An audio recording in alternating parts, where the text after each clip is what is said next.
Hey everybody, welcome to the pregame hangout. These are a couple of the dungeon scrollers. Uh, the group's still split, so it's going to be Team Witch Hut today, and looking forward to it. They are going to a certain place that is an iconic realms place, I a already citadel, spoiled it in the tweet. a library. Bet you'll never guess Candlekeep which Library. one. Okay, it's in the tweet. It's not a spoiler. Spoiled. Wah. This reminds me only vaguely because I'm the one that said spoiled. When I was an editor and I had to write cover copy, so like the jacket text that says "Hey, buy this book," a lot of authors, more than you'd think, would be very anxious about talking about any plot points. They're like, no, that's a spoiler. I'm like, we find out by the third chapter. And it's the thing that's cool here. So it's okay. Like, your book is not going to live or die on whether or not you managed, like, a big twist. If you're not M. Night Shyamalan, you're going to be okay. I had that conversation more than you'd think. Like, let me tell you about the cool thing about your book. So, what's that?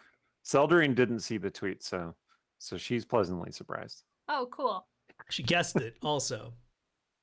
Well, I'm like, Seldering is good at lore stuff like that, so I'm not surprised. Okay, here's the real question. Is there a second notable library anywhere in the realms? Yes!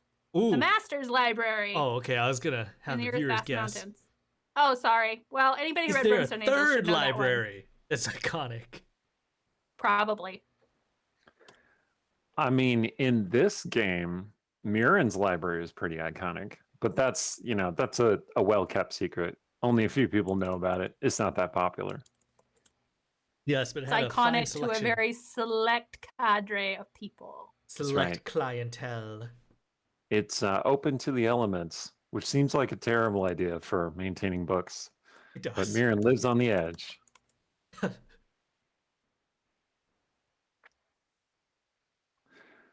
So,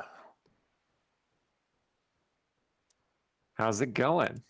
Good. I'm tweeting about our cool giveaway. Fantastic. We do have a pretty cool giveaway. I am going to just mention it while you're tweeting about it.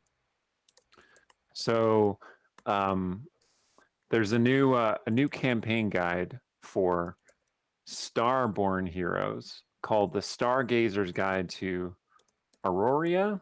Am I saying that right? And it is coming out. It looks like this Friday. Am I reading that correctly? Yes. Awesome. And it is. We are giving that away for our group. Don't worry. When we get to the actual show, I have confirmed all of that, and it will sound a lot better. Yes, it is. It's down there or over there or over there. Like exactly where I'm pointing. Yes. This is the command! ! Ticket in order to enter. That's the one. Check it out. It has some really cool art. I don't know if that's going to show up sometime on the stream. Yang. Maybe it will. But you could see it in the tweet too. Yeah, it's very neat. Yeah, and we're talking to them. Maybe we'll even play like a one shot of it to demo the game. We'll see what happens. Yeah. So we actually have 2 copies to give away. One during the stream. So yeah, ! Ticket once again for that. But also on our Discord, we have a second copy that's in the giveaway and polls channel. So you can just head over there and click on that emoji, and you'll have another chance to win. Somebody has to beat Hidden at this lotto game. Hidden Target has been winning way too many of them. Monk of Greyhawk has also been a multi-time winner. Let's see. I kind of wish there was like a backlog that actually told me like the number of times that people have won versus like the probability chance that they will be selected. So, what is? Sorry, I'm gonna look at the specifics. One neat thing about Aurora is that it is about stars and the power of astrology in the game. It is bringing into the game zodiac signs and astrology to help create characters and like guide their destiny. It's very cool. Is it as cool as this soda can in front of my green screen? It is indeed that cool because it glows on its own, Da, da, da, just like da. stars do. It is pretty neat, though. Your soda can. Oh, that's right. Rumpet's Imperator reminds us that Willie D. Billiams won both the prizes in a single session, which is friggin' nuts.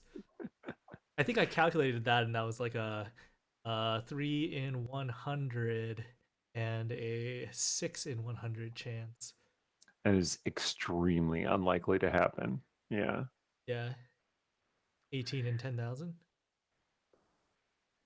18 in 10,000 chance. So it has been a while since we've done Team Witch Hunt. At least 2 I weeks, guess- right? It was like 3 weeks ago that we last saw them. Well, yeah, because we had a partial with Rogar's episode, but Mhm. that is true.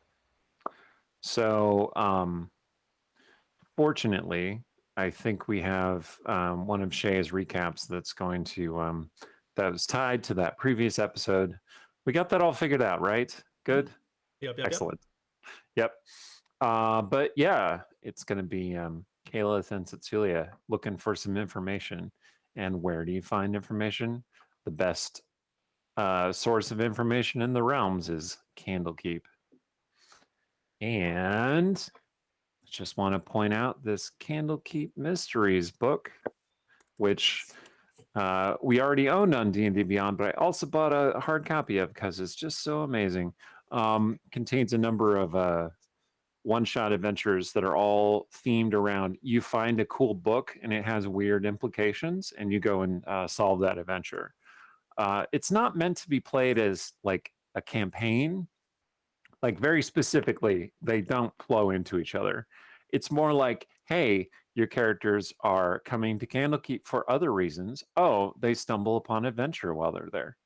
And it has some interesting information about what the keep itself is like, what the organization, the hierarchy is like, and one of the neat things about the book that I saw while I was reading through it is that in Candlekeep, fire magic is suppressed. Like no spell can create fire greater than a candle flame because, well, for obvious reasons. They saw Calith coming. Is Calith's what I'm been saying. here. Yeah, exactly. Oh, let me pause for a second and thank Mr. Magner there for all those gifted subs. That's pretty great. Oh, Thanks, hey, buddy. that's Jay Thank Magner you. with the 5 gift subs. Thank you so much, Thank buddy. you, Scott. Amazing. He Amazing. also gave me a bling bling like a moment ago, but I don't know how Stong's gonna get a bling bling during this adventure. He's I'll being just real, remember it for real next generous. week. Sweet. Oh no, I have a plan. For Stong to get a bling bling? I do, yes. What? During this adventure? All right, cool. Mhm, I'm okay with mhm. it. You'll see if it comes up. uh, so what I was saying was fire magic suppressed. Can't generate anything larger than a candle flame. They in the stat block for the master sages, they did give them the fireball spell. And I'm like, Hmm. So if any The master very sages tiny show up, fireballs. so they just cast the spells and just nothing would happen. So if any master sages show up, their fireballs will generate something other than fire while inside the keep. Mhm. Wait, what? Oh, That's Jay man. Magner with 5 more gift subs. 10 gift subs total. You crazy man. Thank you so much. All right. Keep stroking his ego. Thanks, Scott. That's awesome. You're Well, the yeah, best, we man. appreciate A Scott's scholar, a generous gentleman, dude. and a very good author. It really is. Yes. Yeah. You should totally go check out Scott's series, his sci-fi series. Do you want to plug in like a link? I believe Scott and his partner recently started well, by recently I mean years ago, started their own publication imprint as well. Hmm? Is Scott allowed to post links? Oh, I don't know. That's a I good don't question. know, but I am, and I can just go link to his If you drop- Amazon yeah, there you go. page. He's published a number of things. You should check it out. Mhm. Good stuff. And Scott is great people to hang out with in person too. Yep. So. Excellent taste in fine liquors as well. Yo, Emily, what up? Welcome. You ready How's to it not burn going, down Emily? a library? Let's not burn down a library? Apparently we can't. All fire magic is suppressed. Can't make anything stronger than a candle. I mean, you could try. Well, I- why would anyone do that? Yeah. You're going to take that as a challenge, aren't you? Yeah. Shatter.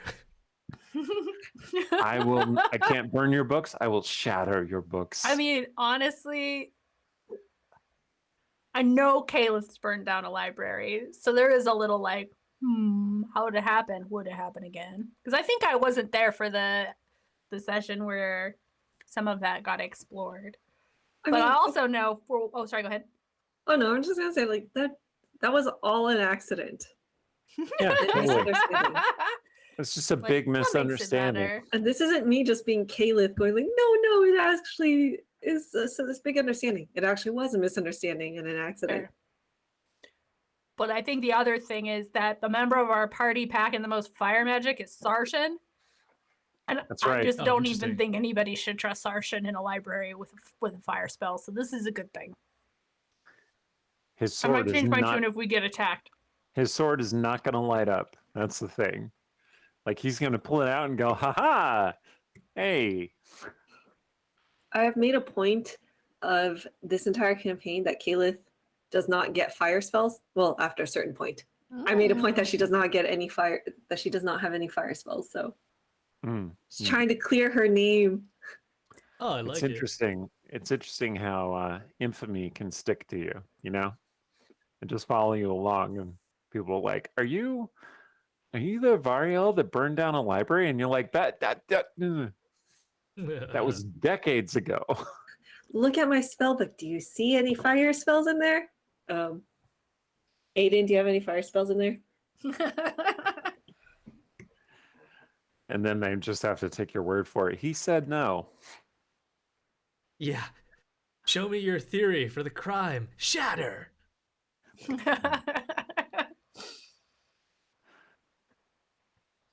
I just want to say, acid is not suppressed in Candlekeep, and acid can really mess up some books too. Just saying. It does feel like messing up the books is just a bad idea all around now. Five more Monk tier 1 Greyhawk. gift subs. Thank you so much. High trains activated. Amazing. Thank you so much, everybody. So there's a hype train. So hype. Oh, original Angston with 5 more gift subs. Thank you so much. Amazing. Yeah, You guys are choo-choo. great. Let's go.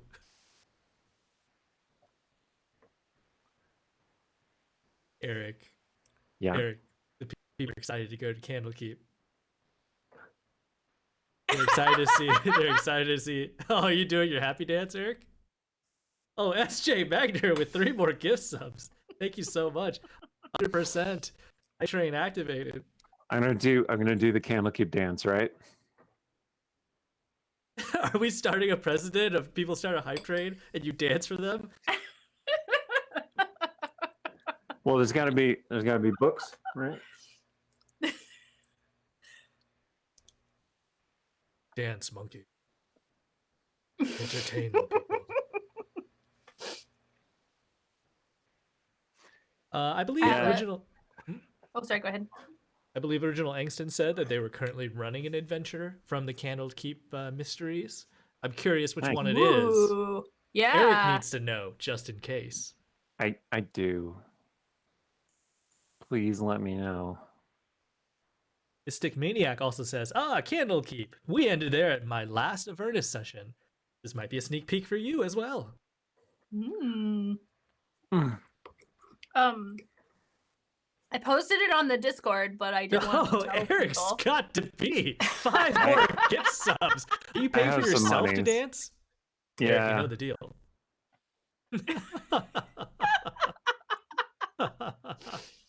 Nobody clipped this. Ooh, guess what's getting clapped? Uh-oh. Dance for money. Make it into a GIF. Level 5. I don't know if we It's ever had amazing. a Oh, that's level awesome. five. I don't think we've ever Yeah, hit a level 5 apparently, before, have we? apparently the Avernus adventure does have a brief foray to Candlekeep that does happen during the course of the adventure, and I think that's pretty neat.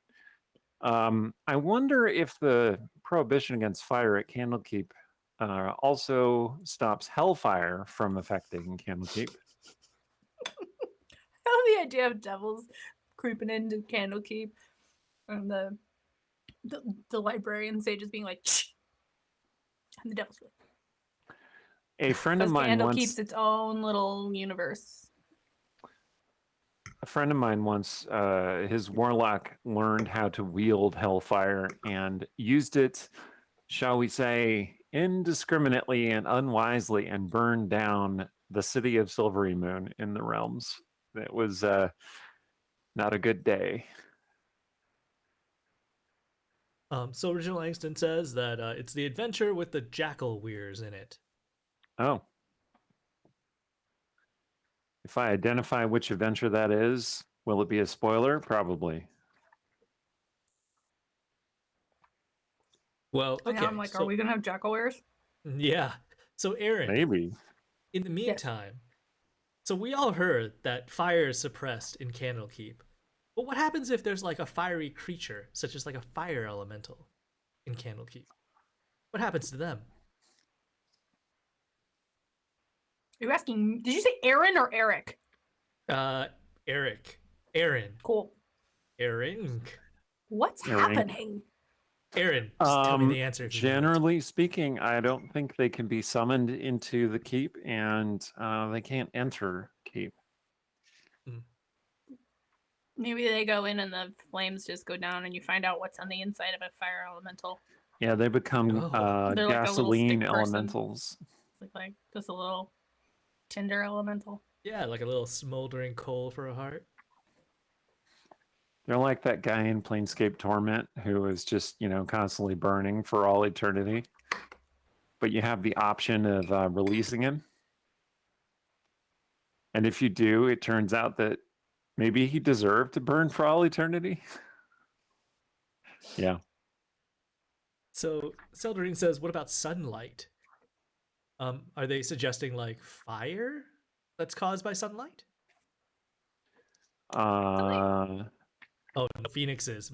Yeah, no phoenixes in Candlekeep. Yeah, sunlight can penetrate the area of the keep normally, but it won't lead to actual fire. What if a vampire goes into Candlekeep and stands in the sun? Do they burst into flames? Or does it just tickle because of the fire suppression? Whoa. Good question. See, if you want to like really throw a wrench, really just throw a curveball at your DM, that is the setup that you have to do. You have to pull that off somehow. Or like trap a phoenix in your bag of holding and then just bust it out while you're inside Candlekeep. What happens? Does it keep puffing ashes? Is it just a spray of ashes over and over?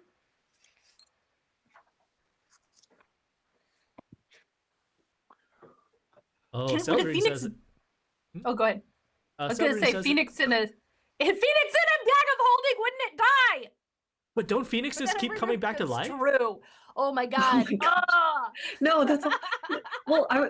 Or what we could do is feign FEIG and death, Mm. because we did that too. We did that to ourselves Oh, once, right? feigned We, death. like, Oh, gotcha. feign Mhm. death. Yeah. Oh, Okay. yeah. We feigned dead a bunch of us and then stuck us into a bag of holding. That's do right. that to a That's right. phoenix. And that was when we fell out of the sky and there were dead bodies everywhere. That was Way a to solve dark the puzzle. day.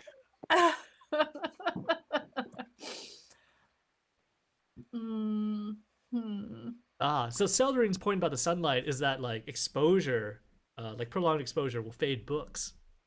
Mm-hmm. Has Candlekeep thought of something to deal with that?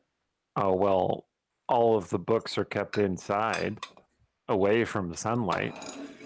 Sunlight can cause significant damage to books, to writing, to scribes' eyesight, social lives, etc. Wait, so is it just no open? What if it's like a contained, not open fire? I'm just thinking like the vampire in the sunlight, they don't actively burst into flame, but maybe like the fire goes under their skin, so they're like crisping from the inside out. Yeah, like their organs are burning. Whoa. So it's like, It's like so, one yeah, of so those it's like, coal, like when a fire in a coal mine starts and it's just like underneath the ground is cooking. well, I guess that Yeah. also depends on how vampires, like how do vampires react to sunlight? They burst into flames, but is it just a contact thing? Because then that would just be the skin, or is it just like their entire body goes into a reaction and they burn from all over, including inside? Yeah, maybe they just crumble to dust. But that's boring. That's exactly what I was thinking. Look, it's Candlekeep. It's not supposed to be exciting. Wait, aren't we gonna play D&D in there? You're kind of selling it badly right now. You saw me bring the smiling when I said that, right? Okay, yeah. Yeah, but It'll it was be that fine. evil DM smile where it's like, are we about to be punished? Maybe. Guess what you're gonna do? You're gonna shelve books. Hope you memorized the Dewey Decimal System. Yes, the three great enemies of this party: ladders, doors, and the Dewey Decimal System. We could probably expand that out to numbers in general. Yeah. Okay, so it's 6:23. We still have the recap and then a short ad to run. So, any last minute things that you want to tell the people? One thing, which I posted on the Discord, but I'm gonna say it now. My next book, Empire of Exiles, comes out in November from Orbit, which is super exciting. And it is available for pre-order. And maybe most importantly, until Friday, Barnes & Noble is having a sale on pre-orders. So you can get your book for 25% off. That's a pretty awesome. sweet deal. So I highly recommend it, especially if you liked Brimstone Angels, because I think it shares a lot of things, but is also more of me, all of me. Awesome. That's all. Okay, so with that, I just popped in the link so people can go to your pre-order link in the chat. And with that, we're going to go to the recap. So see you all in a bit. Someone's been keeping secrets. Well, it was Rogar. We knew it was Rogar, and we've known for quite a while. But it kind of came to a head with Rogar getting tossed out of a window and chased down by Sarshan while the others rushed to catch up. And, I mean, yeah, before anything got too crazy, they ended up getting attacked by some people in the woods. And then with those people getting chased off and having Cecilia and Caliph and even Skaha's help to get more information out of him by being very clever, they were able to determine that he'd been working for the Golden Raven for a while, and had become essentially one of her warlocks, losing his powers as a cleric given to him by Sharindlar. Now, this is all great, not great, but I don't know, his motivations were sweet. He wanted to save the world, and he felt, or at least he seemed to feel, like he wasn't adequate enough to actually do that in any other way, which is kind of sad when you think about it, because we love you, Rogar, and, well, we still do. But, be that as it may, Rogar made a choice, and while they were able to free Rogar from the Witch Queen's control, it's still a choice that he made willingly. Now, I don't know if any of that matters now, because even freed, Rogar did manage to slip away, and he even returned to Westgate on his own, where he encountered the young version of Riggin, his son that he didn't know he had. And, well, stepped in to stop Riggan's wedding, because I guess apparently Riggan, his own son, is Ace, which I love that. I love that. In doing that, he managed to actually end up facing down some kind of manifestation of Shar that had basically taken control or taken power over Sharindlar herself and chased it away, denied Shar what she wanted, which was him, really. And yeah, in doing so, he freed his own goddess, and well, I guess he's kind of become the leader of his own faith. That's honestly good, and I hope Rogar has a bright future from there. But I guess that maybe with those responsibilities and everything that hangs in the air between him and the rest of the irregulars after all that, probably that might be it for him. I don't know.